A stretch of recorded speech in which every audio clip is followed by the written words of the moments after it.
Танаа гэрт яг одоо чөтгөрүүдийг татдаг 3 зүйл байна.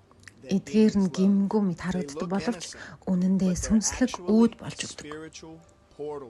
Хэрвээ та тэдгээр зүйлсийг хаяхгүй бол өөрийн мэдлэхгүй, анзааралгүй зовлон гэртээ дуудаж байж мэднэ. Нэгдүгээрт эдгээр эсвэл энерги цуглуулах зориулттай талстууд.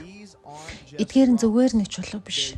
Тэдгээрийг New Age зан үйлд ашиглаж энергийг хамгаалах, чичгэрийг өсгөх зорилготойгоор хэрэгэлдэг. Юу вэ гэхээр тэд бурхны биш, харийн сүнсний хүчийг татдаг. Та ямар нэг ариун бус зүйлийн их сурулж болох болно.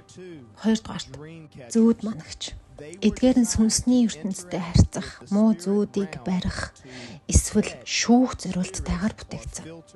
Энэ бол урлаг огтоос биш, харин харийн дом юм. Таны орон дээр өвддөө сүлжээс юрөөсөө хэрэггүй.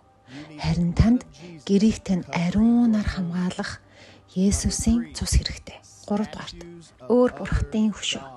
Танаа тавиур дээр байгаа Будда эсвэл Хинду бурхад бол зүгээр нэг декор биш, харин хиймэл шүтэн юм. Бүх энэ хиймэл шүтэнүүдийн цаана чөтгөрүүд байдаг. Ариун бурхан хэлэхдээ надаас өөр бурхтыг бүү байлга гэсэн.